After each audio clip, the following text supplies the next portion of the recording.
여러분의 형편을 아시는 하나님께서 늘 돌봐주신 것을 확신하십니까? 하나님이 지켜주실 줄로 믿으십니까? 그렇다면 우리 다 같이 이 찬송 한번 부릅시다. 310장 하나님의 은혜로 있을 데 없는 자. 우리의 신앙의 고백을 담아서 성가대가 은혜가 되면 꼭 따라 부르고 싶잖아요. 우리 그죠?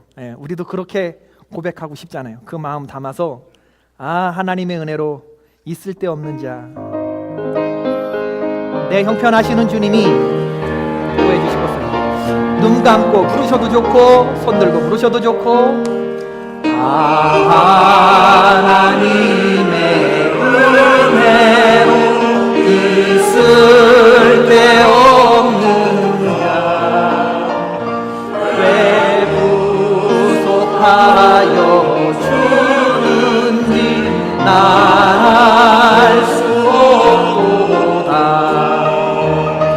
내가 믿고 또 의지하는 내 모든 영역 사랑하는 주님 늘 돌봐주실 것을 나는 확실히 하네.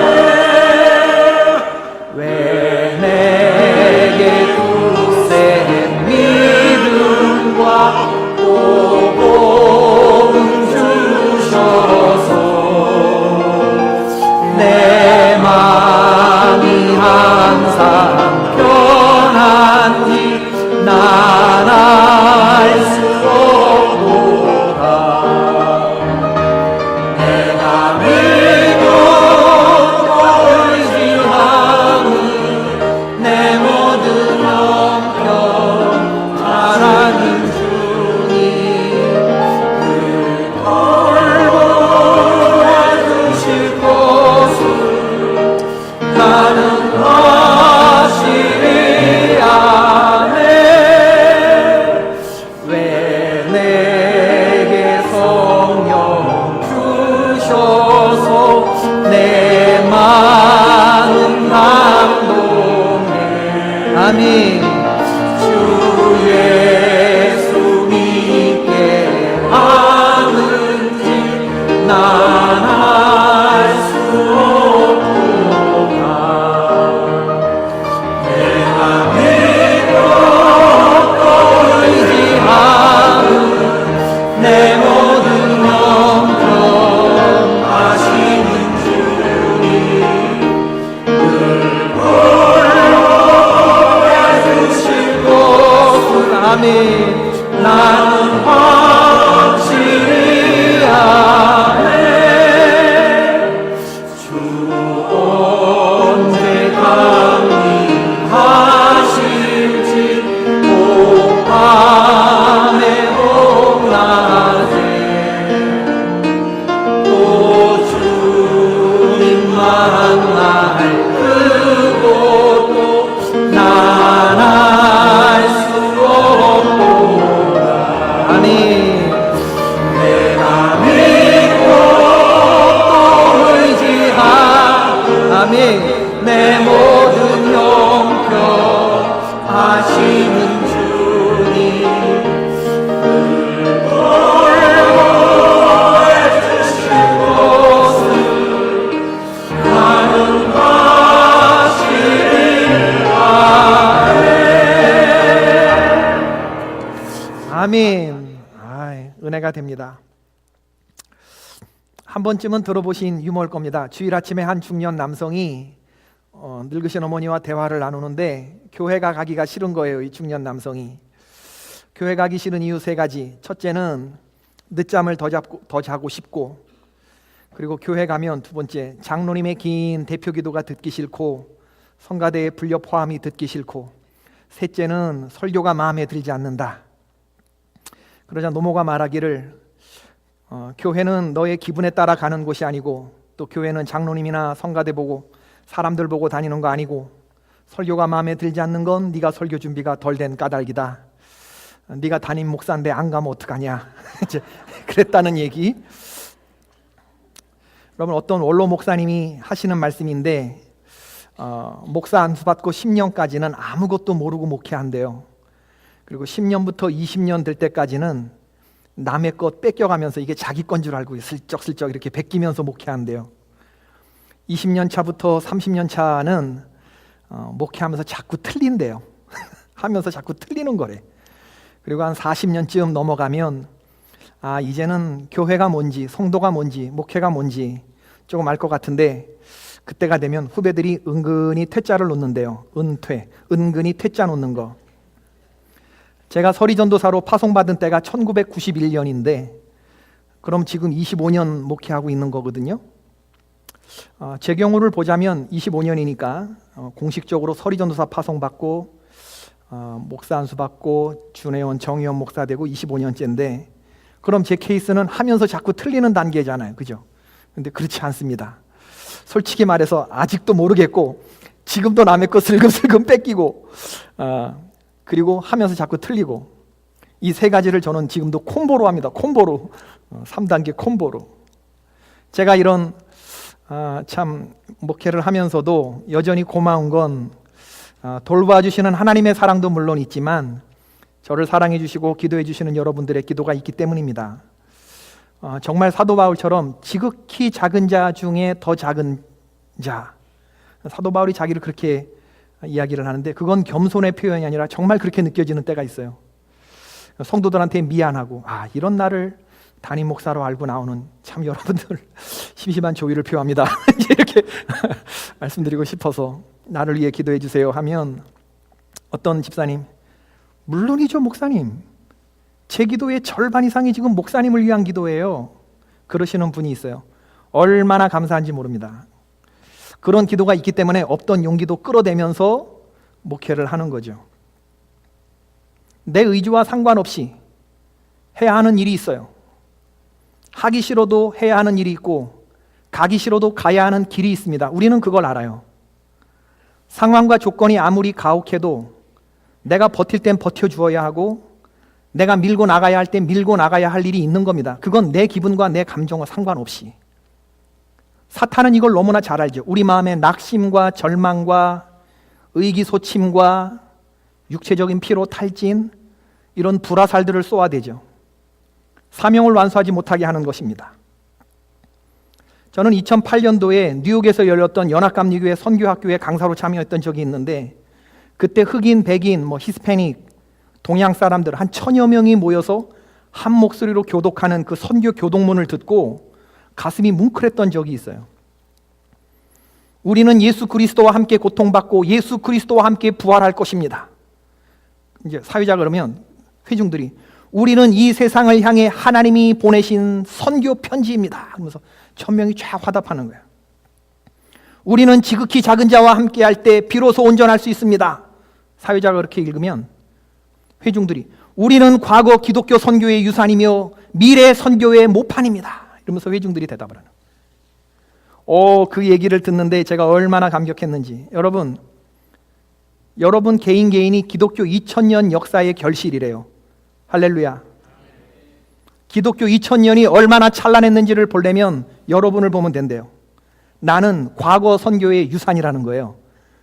그리고 우리 기독교 미래를 보려면 또한 우리를 보라는 거예요. 나를 보면 된다는 겁니다. 미래 선교의 모판이고 과거 선교의 유산이고 우리가 그런 존재라는 겁니다. 그럼 이 고백 앞에 자랑스러우십니까? 아니면 부끄러우십니까? 우리 기독교의 미래가 나래는데 그 미래가 희망적입니까? 절망적입니까? 묻지 않을 수 없는 거죠. 예수님은 마태복음 5장부터 7장까지의 우리가 산상수훈이라고 알고 있는 긴 말씀을 하셔요. 그리고 무리들이 말씀을 듣고 끝나는 것에 그칠까 봐 살짝 염려를 하셨던 것 같아요. 그리고 이 말씀을 듣고 그대로 실천해야 한다고 하는 것을 아주 강도 높은 말씀으로 결론을 내리시는데, 순종에 관한 한 굉장히 인상적인 예화를 쓰고 계시는 거예요. 머릿속에 상상이 되고 그래서 가슴에 박히는 굉장히 강렬한 예화죠. 그러므로 누구든지 내가 마태복음 5장부터 7장까지 지금까지 쭉 말한 말을 듣고 행하는 자는 그 집을 어디에 세웠어요? 듣고 행하는 자는 반석 위에 세운 사람 같아서 비가 내리고 창수가 나고 바람이 불어 그 집에 부딪혀도 쓰러지지 않겠지만 내가 한 말을 듣고 그대로 실천하지 않는 사람들은 그 집을 어디에 세운 사람과 같아요? 모래 위에 지은 사람과 같아서 파도가 한번 휩쓸면 그냥 쓸려져 버리고 말고, 비가 내리고 창수가 나고 바람이 불면 그냥 주저앉고 마는 아무것도 아닌 그런 신앙이 된다. 비가 내리고 창수가 나고 바람이 불어 그 집에 부딪히되 무너져 그 무너짐이 심하니라. 끝. 이게 산상수훈의 결론의 마지막 예수님 말씀이에요. 그 무너짐이 심하니라. 끝. 여러분, 예수님이 산상수훈에서 하신 말씀, 그 지키라는 말씀을 우리들이 알죠. 심령이 가난한 자는 복이 있다. 너희들은 심령이 가난해야 한다. 애통하는 마음, 온유한 마음, 의에 줄이고 목이 마른 삶, 긍휼히 여기는 사람, 마음이 청결한 사람, 화평케 하는 사람, 의를 위하여 받는 박해를 달게 받고 오히려 기뻐하고 즐거워할 수 있는 사람이 되어야 한다. 팔복으로 시작된 말씀, 그 이후에는 무슨 말씀을 하셨습니까? 너희는 세상의 빛과 소금이다. 너희는 어두운 세상을 비치는 빛이고 맛을 잃은 세상에 맛을 내는 소금이다. 하나님의 주신 말씀을 작은 것 하나라도 취사 선택하지 말아라. 계명 중에 지극히 작은 것 하나라도 소홀히 여기는 사람의 죄를 내가 결코 가볍게 여기지 않을 것이다. 형제에게 노하지 말아라. 분노한 감정으로 형제를 대하지 말아라. 여인을 보고 음욕을 품지 말아라. 거짓 맹세를 하지 말아라. 악한 자를 대적하지 말고 원수를 축복하고 사랑하라. 사람에게 보이려고 금식하거나 기도하지 말아라. 너희 보물을 땅에 쌓아두지 말고 하늘에 쌓아두라. 비판하지 말아라. 정죄하지 말아라. 사람을 판단하지 말아라. 무엇을 먹을까 무엇을 마실까 생활의 염려와 근심 걱정하지 말아라. 찾으라, 두드리라. 좁은 문으로 들어가라. 좁은 길을 걸어가라. 좋은 나무는 좋은 열매를 맺는다. 여기까지가 예수님이 말씀하신 그 말씀이고, 그 다음에 하신 말씀 오늘 본문에 우리가 읽었어요. 나더러 주여 주여 하는 자마다 다 천국에 들어가는 것이 아니다. 다만 하늘에 계신 내 아버지의 뜻대로 행하는 자라야 천국에 들어간다. 행함은 믿음만큼 중요한 겁니다. 예수님은 마지막 때에 거짓 선지자가 나타날 것을 예언하셨는데 그들은 엄청난 사역을 하는 것처럼 보여요. 예수 이름으로 귀신도 쫓아내고 권능도 행하고. 그런데 그 속으로는 불법을 행하는 자들이라 했습니다. 주님의 말씀에 순종하지 않습니다. 그런 사람들의 믿음을 뭐라고 말하느냐? 나더러 주여 주여 하는 자의 믿음. 여러분, 주여가 뭡니까? 주여 주여 주여 주여 주여. 우리 주여를 많이 말하잖아요. 여러 가지 경우. 화장실에서 힘쓸 때도 주여. 이게요, 우리 고모님이 그러셨는데 안 믿는 사람들에게는 이게 무슨 청승맞은 소리처럼 들려요. 시도 때도 없이 주여 주여 하잖아. 이게 무슨 감탄사도 아니고. 주여라는 말이 뭐죠? 영어로 Lord. 당신은 나의 주인이 되신다라고 하는 신하의 고백입니다. 이건 신하가 왕에게 드리는 충성의 맹세예요. 거짓 선지자들은 자나깨나 주여 주여 했다는 겁니다. 주여 주여, 우리가 언제 당신의 말을 실천하지 않았습니까? 말 안 한다는. 주여 주여 하는 거짓 선지자들은 순종하지 않았어요. 입으로는 충성을 맹세해놓고 삶으로는 그런 삶을 살지 않았습니다. 사람들을 향해서 천국에 들어가는 문을 막고 모래 위에 집을 짓게끔 사람들을 잘못된 길로 인도하는 그런 삶을 살았다는 거예요. 이런 거짓 선지자의 말을 듣고 행함이 없는 그러한 듣고 끝나는 말씀으로만 그치면 우리의 믿음이 뭐가 되느냐? 비가 내리고 창수가 나고 바람이 불면 다 쓸어버리고 말, 쓸려 내려가고 말, 아무것도 남지 않을 그럴 믿음이 된다는 겁니다. 여러분, 오늘 말씀 예수님 삶, 여러분 우리 마지막 2015년 1월 마지막 주에 올해 실천 목표의 마지막 말씀을 전합니다. 예수님 삶, 예수 삶을 실천하는 우리들. 예수님 승천하시면서 우리에게 위대한 사명을 주셨는데 너희는 가서 모든 족속으로 제자를 삼고 아버지와 아들과 성령의 이름으로 세례를 주고 내가 너희에게 분부한 모든 것을 가르치라. 맞아요? 틀려요? 가르치라가 끝입니까? 지키게 하라가 끝입니까? 가르치는 걸로 끝나지 말라는 거예요. 가르쳐 지키게 하는 것까지가 나가야 된다는 거예요. 말씀대로 살게 하는 것, 우리가 아는 것으로 끝나는 것이 아니라 가르쳐 지키게 하라는 거예요. 하나님의 말씀이 삶이 되게끔 하는 데까지가 나가야 된다는 거예요. 야고보 사도는 행함이 있는 믿음을 강조한 것으로 알죠. 형제들아, 만일 사람들이 믿음이 있노라 하고 행함이 없으면 무슨 유익이 있으리요? 그 믿음이 능히 자기를 구원하겠느냐? 야고보서 2장 26절, 영혼이 없는 몸이 죽은 것 같이 행함이 없는 믿음은 죽은 것이니라. 여러분, 야고보 사도가 행함을 강조했다 그랬는데 그 행함이 뭐 그렇게 대단한 게 아닙니다. 믿는 사람은 자기의 혀를 제갈 먹이는 사람이다. 가는 데마다 분열시키고 사람들 마음 뒤집어 놓고 하는 사람이 예수님 잘 믿는 사람이라 할 수 없다. 입으로 주여 주여 하는 사람이 자기 혀 하나를 제갈 먹이지 못해서 느끼는 대로 다 말하고 상처 줄 것 다 주고 사람들의 관계를 어지럽히면서 그가 어찌 예수님의 사람이 될 수 있겠냐? 진정으로 경건한 삶은 고아와 과부를 환난 중에 돌아보는 사람이다. 안 믿는 세상 사람들도 자기들 생활 위해서 일부를 떼어서 어려운 이웃들을 돕는데, 당시 시대적 상황으로 고아와 과부가 울타리가 없는 불쌍한 사람들인데 그 불쌍한 사람들을 돌아보지 않고 입으로 주여 주여 하면서도 그들을 돌아보지 않으면 그 믿음이 어찌 천국 갈 믿음이냐는 겁니다. 하나님 앞에서 진정한 경건은 자신을 지켜 세속에 물들지 않는 것. 성도는 세상을 사랑하지 않습니다. 세상에 있는 모든 것이 육신의 정욕과 안목의 정욕과 이생의 자랑뿐인 걸 우리가 알기 때문이에요. 오늘 기도한 권사님, 유권사님 기도 중에도 나왔지만 주의 성산에 설 자가 뭐 대단한 사람들입니까? 주의 성산에 서는 거 지키는 게 그렇게 뭐 대단한 행함을 요구하는 겁니까? 손이 깨끗하고 수고한 대로 먹고 그 마음에 허탄한 거짓 맹세를 하지 않는 거, 이게 어려운 주문입니까? 문제는 우리가 이러한 가장 기초적인 것도 실천하지 못하고 살아간다는 데 문제가 있어요. 우리가 무슨 말을 하고 사느냐는 전혀 중요하지 않아요. 내 삶이 어디 가서 엎어지느냐를 보면 그때 내가 주님을 얼마나 사랑하고 주님을 얼마나 자랑하는지 내 믿음의 깜냥이 그대로 드러난다는 거죠. 지지난주 계속해서 내가 주님 사랑한다, 예수 사랑, 예수 자랑, 영원토록 내 할 말 예수, 예수가 나의 인생의 가장 귀한 분으로 떠들고 살자. 올 한 해 우리가 지키고 따를 주제이자 표이자 실천 목표인데, 이 사랑과 이 자랑을 어떻게 믿음으로 증명할 것이냐.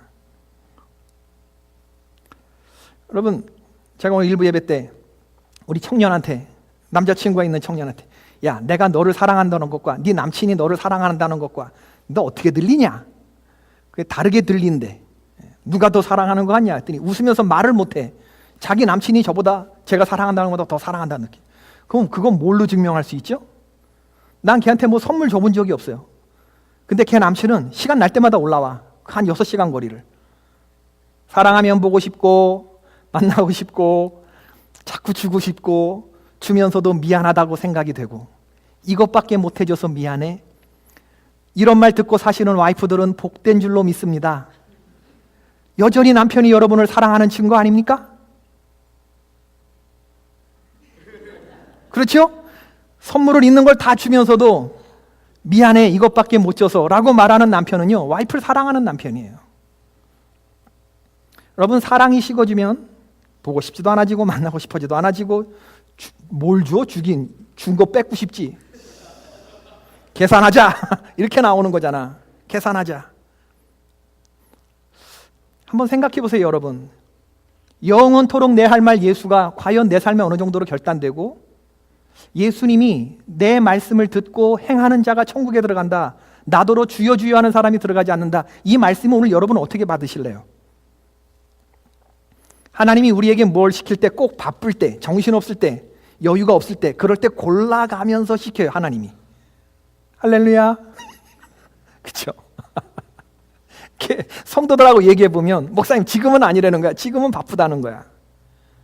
지금은 돈도 없고 시간적으로 여유도 없고, 마음의 여유가 있을 때 시키면 좋은데 하필이면 제일 바쁠 때 돈도 없고 시간도 없고 여유가 없을 때 꼭 교회 일 하라고 사명 맡기시는데, 여러분, 우리가 이걸 알아야 돼요. 바쁠 때 생각나는 사람이 내가 사랑하는 사람입니다. 힘들 때 생각나는 일이 내가 사랑하는 일입니다. 우리 생각에 지금 말고 내일, 올해 말고 내년, 이 다음에, 은퇴한 이후에 내가 돈도 있고 여유도 있고 시간적으로 많이 남을 때, 그때 내가 한 몫에 못한 거 왕창 주의 사업을 위해서 하겠습니다. 많은 분들이 그렇게 말을 해. 근데 여러분, 그런 날 올까? 제가 분명히 말씀합니다. 지금 이 자리에서 순종하지 못하면 그때 거기에서 더 큰 순종 할 수 없습니다, 여러분. 작은 일에 충성하는 것을 보고 하나님이 큰 것을 맡기는 거지, 내가 무슨 하나님 일에 내가 뭘 해드리는 게 아니거든요. 주께서 나를 필요로 하실 때 내가 그 손에 사로잡혀 일을 해 나가는 것뿐이지. 작년보다 여러분 올해 생활이 조금 나아지셨습니까? 여러분이 그렇게 땅에다가 썩을 양식을 위하여 일하고 그렇게 모아둔 돈, 그래, 그거 모아놓고 올해 생활이 조금 나아지셨습니까? 하나님께 드리고 헌신해야 할 몸, 헌신해야 할 시간 아껴서 나중에 한몫하기로 결심했는데 올해 좀 하실 만한 여유가 작년보다 되시냐, 그 얘기. 그런 결심을 10년 동안 했다면 이제 올해는 11년째 하고 계실 뿐이지. 돈 생기면 헌금한다고? 시간 있으면 교회 나오겠다고? 그것 생기면 더 바빠집니다, 여러분. 왜? 성경에 나오는 얘기예요. 장가 가야 하고 소도 사야 하고 논과 밭에 나가서 할 일을 해야 합니다. 그렇게 살면서 우리는 점점 생활에 매여서 하나님을 경배하는 것이 아니라 바알을 숭배하면서 살아가는 삶을 사는 거예요. 하나님과 거리가 먼 생활을 하는 것이죠. 그게 우리의 끊임없는 핑계가 되는 거죠. 바쁘다. 그럼 난 일해야 된다. 뭘 위해서? 썩을 양식을 위해서. 하나님이 바쁠 때 우리를 부르시는 이유가 있어요. 우리가 여유 없이 쫓기는 삶을 살 때 하나님이 우리를 부르시는 이유가 있습니다. 왜냐하면 너의 인생은 쫓기면서 그렇게 살다가 죽을 의미 없고 가치 없이 끝날 인생이 아니라는 걸 주님이 아시는 거예요. 지금 있는 형편과 처지에서 주님 사랑하는 것을 우리의 시간으로 우리의 몸을 들여서 산제사를 드림으로 보이고, 우리가 썩어질 양식을 위하여 일하는 사람이 아니라 썩지 아니할 양식을 위하여 일하는 당신의 백성인 것을 보고 싶은 거예요. 하나님이 우리 것을 뺏어 가려고 하는 것이 아니라 우리의 믿음을 보시고 더 좋은 것으로 채워주시려고 하는 건데, 그걸 우리는 지금 먹고 살기 너무 바쁘다는 핑계로 작은 일에 순종하지 못하고 살고 있지 않습니까? 유진소 목사님이 하나님의 자신감이라는 책을 쓰셨는데 거기에서 순종을 가로막는 3가지 장애물이 있다. 왜 하나님의 말씀을 내가 실천하지 못하고 사는지, 듣기는 들어도 왜 실천하지 못하는지 3가지 이유가 있다. 첫 번째, 자기 편견, 내 생각. 내가 가지고 있는 생각이 너무나 많아서 하나님의 말씀이 들릴 때 내 생각과 충돌할 때 하나님의 말씀을 버리는 거예요. 완전히 십자가에 못 박지 못한 내 생각. 죽은 송장이 무슨 생각을 하겠습니까? 그러나 아직 우리는 생각이 너무 많아 십자가에 못 박히지 못한 연고죠. 죽은 줄 알았는데 자꾸 눈 뜨면서 자꾸 살아나는 게 우리의 문제가 된다. 자꾸 살아나, 자꾸. 지렁이를 밟으면 꿈틀한다. 들 밟아서 꿈틀하는 거 아니냐? 완전히 꽉 밟아갖고 죽으면 꿈틀하지 못할 텐데, 우리의 자아가 하나님의 말씀에 어떤 말씀은 순종하지 못하게 튕겨내는 거예요. 우린 그런 경험을 해요. 성경을 읽는데 은혜가 도대체 안 되는 구절이 나와 마음으로 자꾸 뱉어내게 돼. 그런 말씀은 안 본 걸로 해, 안 들은 걸로 해. 두 번째, 주변의 반대. 겨우겨우 내 생각의 틀을 깨고 내가 결정을 했는데 남편이 하지마 이래버린단 말이에요. 순종하기 어려워지는 거예요. 주님을 위해서 헌신하기 결정했는데 주변 사람들이 막을 때, 주변의 반대, 사랑하는 사람들의 반대. 나는 순종하려고 하는데 주변 사람들이 못하게 하면 거기에 그냥 쓱 묻히고 마는 거죠. 세 번째, 예상 밖의 결과. 내가 모든 것을 극복하고 선택한 순종의 결과가 나의 예상과 전혀 맞지 않을 때, 그때 원망하거나 후회하지 않아야 그것이 온전하고 바른 순종이 된다는 겁니다. 생각해보면 예수님 십자가에 달려 돌아가실 때 그 순종, 예수님은 자기의 뜻을 하나님의 뜻에 꺾으셨죠. 베드로가 주여 그리 마옵소서, 절대로 그렇게 못하십니다. 주변에 반대가 있었지만 사탄아 내 뒤로 물러가라. 너는 나를 넘어지게 하는 자다. 내가 사람의 일을 생각하고 하나님의 일을 생각하지 않는도다. 빳빳하게 하나님의 뜻에 굴복하시고 그 삶을 사셨습니다. 바울이 에베소에서 예루살렘으로 돌아가면 투옥과 환란이 기다리는 걸 알지만, 그래서 에베소의 장로들과 선지자 아가보와 모든 성도들이 예루살렘을 가지 말라고 사랑으로 그렇게 예언하고 막았지만 사도 바울이 뭐라 그랬습니까? 너희들은 어찌하여 울며 내 마음을 아프게 하느냐? 내가 주 예수께 받은 사명 하나님의 은혜의 말씀을 복음 전하는 일을 마치려 하면 나의 생명을 조금 더 귀한 것으로 여기지 아니하노라. 투옥과 환란이 성령이 내게 대하여 증거하기를 투옥과 환란이 기다린다 하시지만 난 거기 간다는 거예요. 생명보다 귀한 그러한 소명과 사명이 있기 때문이죠. 여러분, 내가 하나님의 말씀을 내 생명보다 중요하다고 생각한 사람들은 두 가지를 붙잡고 사는데, 하나는 하나님을 향한 믿음을 붙잡고 살고, 또 하나는 그 하나님이 나에게 주신 사명을 붙잡고 삽니다. 여러분, 이 두 가지가 우리의 삶에 빳빳하면 우리는 순종하는 사람이 되는 거예요. 지금 뭐에 초점을 맞추고 살고 계십니까? 어렵고 힘든 현실, 상황에 휩쓸려 살아가면서 세상 사람들과 별반 다를 바 없는 그런 스토리에 여러분의 인생에 포커스를 두느냐, 아니면 현실은 아무리 어렵고 힘들어도 미래에 하나님이 이루어 주시겠다고 하는 그 존귀한 약속을 믿고 이 어려운 삶 가운데서 역설의 믿음을 이루어내는 그 삶을 향해서 우리가 나아갈 것이냐. 우리는 오늘 결단해야 돼요. 믿음의 열조들의 삶을 보면 그들은 한결같이 어렵고 힘든 삶을 살았어요. 그들은 피해 다니고 도망 다니고 쫓겨 다니고 박해를 받았죠. 그러나 그렇게 쫓겨 다니고 도망 다니고 박해를 받는 가운데서도 그들의 신앙의 아름다움까지 손상된 것은 아닙니다. 오히려 그런 환경 속에서 그들은 더욱 큰 믿음의 성숙과 성장을 가져왔고, 그리고 하나님이 함께함으로 승리하는 삶을 살았던 것을 봐요. 그들의 형편이 여유 있고 괜찮은 가운데서 신앙이 성장된 것이 아니라 불같은 시험과 혹독한 삶을 지나면서 하나님이 주시는 믿음에 통과한 사람들이 되었다고 하는 거죠. 다윗이 그랬고, 그리고 다니엘이 그랬고, 바울이 그랬죠. 특별히 다윗과 같은 경우에는 그 비류들과 어울려서, 그러면서 그들이 서로 용서하고 하나의 공동체를 이루어가는 그 스토리를 보면 이러한 아주 허접한 사람들이 나중에 역대하에 보면 얼마나 사기가 충천한 그런 다윗 왕국의 군대 장군들이 되었는지를 우리는 보잖아요. 성장을 이루어내고 승리한 사람들의 이름으로 나오는 것을 봐요. 순간순간마다 자신들의 감정대로 살지 않고 용서하고 관용하고 포용하면서 하나님이 명령하신 말씀대로 순종했던 그런 사람들에게, 자기들의 기분과 마음대로 살지 않고 하나님 주시는 말씀을 품고 살았기 때문에, 우리 기독교는 마음을 비우는 종교가 아닙니다. 마음은 결코 비워질 수가 없어요. 우리는 예수 그리스도의 마음을 품기로 내가 결단하고 그렇게 품기로 했으면 그대로 순종을 밀고 나가는 거예요. 내가 마음을 열고 내 마음대로 살지 않겠습니다. 주님 마음대로 살겠습니다. 예수님의 마음을 품으면 그때 주님이 들어오시고 성령이 역사하셔서 내가 순종하는 것이 아니라 순종이 되도록 나를 이끌어 주시는 거라고요. 그분이 우리를 이끌어가 주시는 거예요. 독일의 신학자 본회퍼가 이렇게 말했습니다. 오늘날 기독교인들은 순종이 빠져있는 신앙생활에 열을 올리고 있다. 오늘날 기독교인들은 순종이 빠져있는 신앙생활에 열을 올리고 있다. 따라해 봅시다. 믿는 자는 순종하며 순종하는 자만이 믿는다. 믿는 자는 순종하며 순종하는 자만이 믿는다.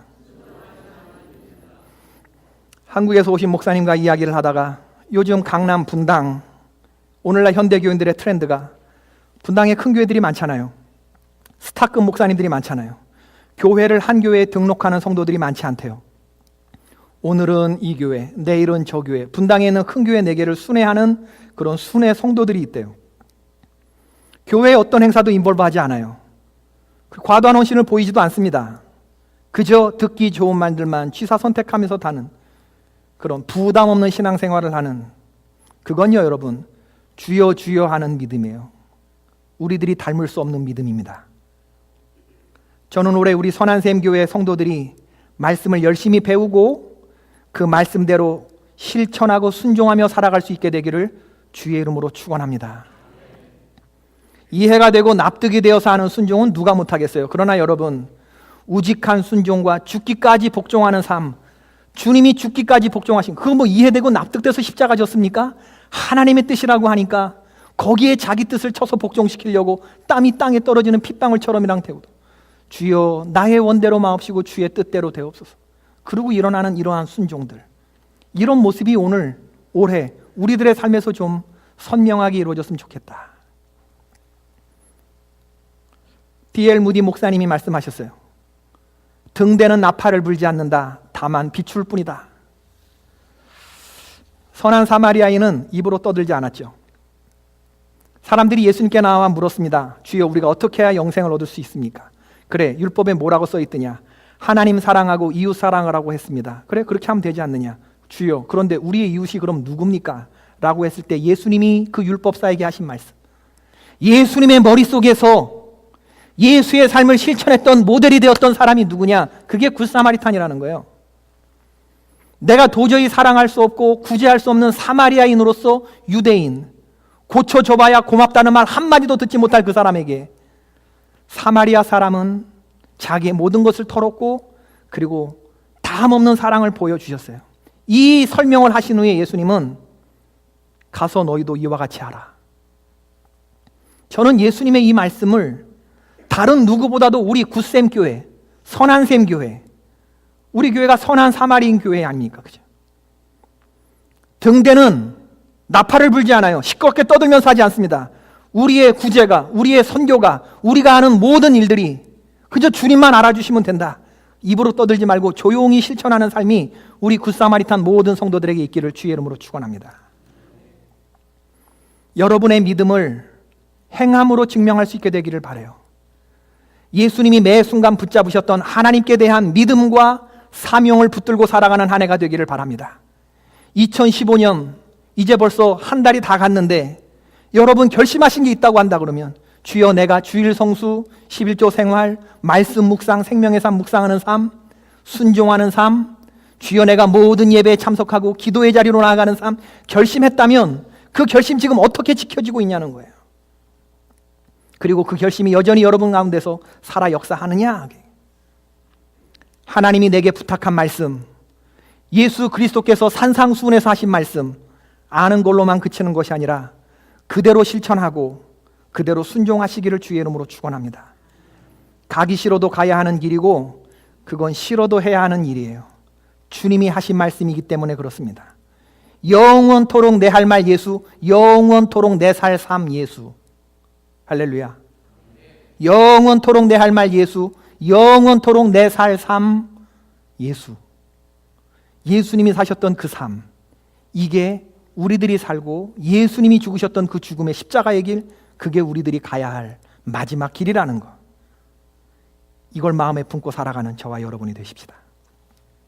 우리 이 시간 다 같이 이제 올 한 해에 영원토록 내 할 말 예수, 예수 사랑, 예수 자랑, 예수 삶 말씀을 다, 주제 강연을 다 들었는데 주님, 올 한 해 내가 주님의 말씀을 듣는 것만 그치는 게 아니라 말씀을 듣고 행하고 예수님 사랑하고 예수님 자랑하는 그러한 한 해를 살게 도와주시옵소서. 그래서 주님이 나를 사랑하고 예수님이 나를 자랑하는, 예수님이 나를 자랑하는 그러한 성도 되게 하옵소서. 우리 이 시간